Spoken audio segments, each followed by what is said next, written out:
നമസ്കാരം. JDS നേതാവ് പ്രജ്വൽ രേവണ്ണയ്ക്കെതിരെ ഉയർന്ന അഴിമതി ആരോപണങ്ങളുടെ പേരിൽ കർണാടക രാഷ്ട്രീയം ഇപ്പോൾ തിളച്ച് മറിയുകയാണ്. ജനതാദൾ സെക്കുലറിൻ്റെ നേതാവും മുൻ പ്രധാനമന്ത്രിയുമായ HD ദേവഗൗഡയുടെ കൊച്ചുമകനാണ് ഈ പ്രജ്വൽ രേവണ്ണ. പ്രജ്വൽ രേവണ്ണ ഇപ്പോൾ MLA ആണ്.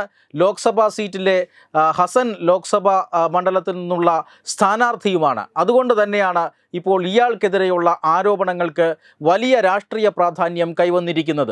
3000-ലേറെ ലൈംഗിക വീഡിയോകൾ അല്ലെങ്കിൽ നീലചിത്രങ്ങൾ ഇയാളുടെ പക്കലുള്ള ഒരു പെൻഡ്രൈവിലുണ്ടായിരുന്നു.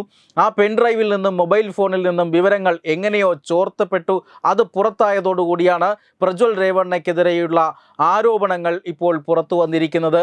ഇയാളുടെ പേരിൽ അന്വേഷണം നടത്തുകയാണ്. ഇപ്പോൾ അല്പസമയം മുമ്പ് പാർട്ടി ജനതാദൾ സെക്കുലർ പ്രജ്വൽ രേവണ്ണയെ സസ്പെൻഡ് ചെയ്തിട്ടുണ്ട്. പുറത്താക്കുന്ന കാര്യം പരിഗണിച്ചുകൊണ്ടിരിക്കുകയാണ്. എന്തായാലും അന്വേഷണം നടക്കുകയാണ്. അന്വേഷണം വന്നതിന് ശേഷം ഇപ്പോൾ ഒരുപക്ഷെ പ്രജ്വൽ രേവണ്ണയെ പുറത്താക്കുന്നതിലേക്ക് പാർട്ടി കടന്നുവന്ന് ഇരിക്കും. കാരണം പ്രജ്വൽ രേവണ്ണ നിരവധി സ്ത്രീകളെ ലൈംഗികമായി പീഡിപ്പിച്ചിട്ടുണ്ടെന്നും ഇതിൻ്റെയൊക്കെ വീഡിയോ ദൃശ്യങ്ങൾ ശേഖരിച്ചിട്ടുണ്ട് എന്നുമൊക്കെ പുറത്തു വരുന്നു. ഇയാളുടെ ഡ്രൈവറാണ് പ്രജ്വൽ രേവണ്ണയുടെ മൊബൈലിൽ നിന്നും വിവരങ്ങൾ ചോർത്തി ഒരു BJP നേതാവിന് നൽകിയത് എന്നാണ് ഇപ്പോൾ പുറത്തു വരുന്ന വിവരം. ഈ BJP നേതാവ് നേരത്തെ തന്നെ ജനതാദൾ സെക്കുലറുമായി സഖ്യത്തിലേർപ്പെടുമ്പോൾ അല്ലെങ്കിൽ പ്രജ്വൽ രേവണ്ണയെ ഈ ഹസൻ സീറ്റിൽ സ്ഥാനാർത്ഥിയാക്കുമ്പോൾ BJP നേതൃത്വത്തിന് മുന്നറിയിപ്പ് നൽകിയത് എന്നും സൂചനയുണ്ട്. എന്തായാലും തെരഞ്ഞെടുപ്പ് നടക്കുന്ന സമയമായതുകൊണ്ട് ഈ ആരോപണങ്ങൾ പ്രത്യേകിച്ചും BJP ജനതാദൾ സെക്കുലറുമായി ഒരു രാഷ്ട്രീയ സഖ്യം കർണാടകയിൽ ഉണ്ടാക്കിയ സാഹചര്യത്തിൽ എങ്ങനെ BJPയുടെ വിജയ സാധ്യതയെ ബാധിക്കും എന്ന് പലരും വിലയിരുത്തുന്നുണ്ട്. എന്തായാലും വളരെ ആത്മവിശ്വാസത്തോടു കൂടിയാണ് ഈ BJPയുടെ വിജയത്തെ എങ്ങനെ ബാധിക്കുമെന്ന ചോദ്യത്തിന് കേന്ദ്ര ആഭ്യന്തരമന്ത്രി അമിത്ഷാ ഇന്ന് മറുപടി നൽകിയിരിക്കുന്നത്. അതായത് ഭാരതത്തിലെ ലക്ഷോപലക്ഷം കോടാനുകോടി സ്ത്രീകൾക്കൊപ്പമാണ്, ഭാരതത്തിലെ മാതൃശക്തിക്കൊപ്പമാണ് എന്നും BJP നിലയുറപ്പിച്ചിട്ടുള്ളത്. ഇക്കാര്യത്തിലും അങ്ങനെ തന്നെയാണ്. പ്രജ്വൽ രേവണ്ണയെ യാതൊരു രീതിയിലും സംരക്ഷിക്കാൻ BJP ഇല്ല. ഇക്കാര്യത്തിൽ കൃത്യമായ അന്വേഷണം നടക്കണം എന്ന് തന്നെയാണ് പാർട്ടി ആവശ്യപ്പെടുന്നത്.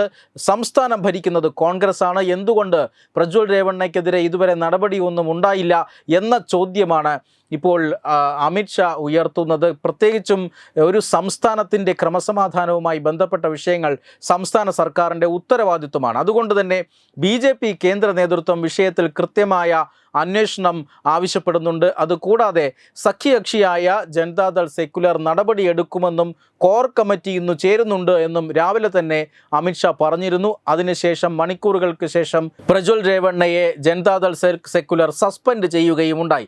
എന്തായാലും തെരഞ്ഞെടുപ്പിനെ ഇത് ബാധിക്കാതിരിക്കാനുള്ള, നിലവിലെ രാഷ്ട്രീയ സാഹചര്യത്തെ ഇത് സ്വാധീനിക്കാതിരിക്കാനുള്ള എല്ലാ ശ്രമങ്ങളും കർണാടകയിൽ BJP നടത്തുകയാണ്. കാരണം ദേശീയ വനിതാ കമ്മീഷൻ അടക്കം ഈ കാര്യത്തിൽ ഇടപെട്ടിട്ടുണ്ട്. അമിത്ഷായുടെ പ്രസ്താവനകൾ ഇതിൽ ഒരു വലിയ സ്വാധീനം ചെലുത്തിയേക്കും. കാരണം കഴിഞ്ഞ നിയമസഭാ തെരഞ്ഞെടുപ്പിൽ, ഈ ലോക്സഭാ തെരഞ്ഞെടുപ്പിന് മാസങ്ങൾക്ക് മുമ്പ് നടന്ന നിയമസഭാ തെരഞ്ഞെടുപ്പിൽ കർണാടകയിൽ കോൺഗ്രസിനാണ് ഒരു വലിയ വിജയമുണ്ടായത്. BJPക്ക് ഭരണം നഷ്ടപ്പെട്ടിരുന്നു. എങ്കിലും ലോക്സഭാ തെരഞ്ഞെടുപ്പിൽ BJP തന്നെയായിരിക്കും താരം എന്നാണ് സർവേ ഫലങ്ങൾ വ്യക്തമാക്കുന്നത്.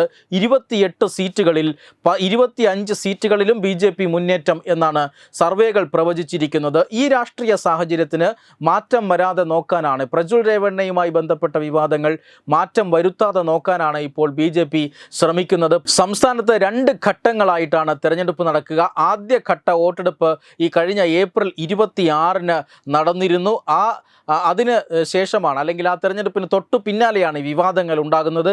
അടുത്ത ഘട്ടം തെരഞ്ഞെടുപ്പ് മെയ് 7-നാണ് കർണാടകയിൽ നടക്കുക. ആദ്യഘട്ടത്തിൽ 14 സീറ്റുകളും രണ്ടാം ഘട്ടത്തിൽ 14 സീറ്റുകൾ, ഇങ്ങനെയാണ് കർണാടകയിൽ തെരഞ്ഞെടുപ്പ് നടക്കുക. ഇനിയുള്ള 14 സീറ്റുകളിൽ BJPയുടെ പ്രചരണം അല്ലെങ്കിൽ ഇനിയുള്ള രണ്ടാം ഘട്ടം BJPക്ക് നിർണായകമാണ്.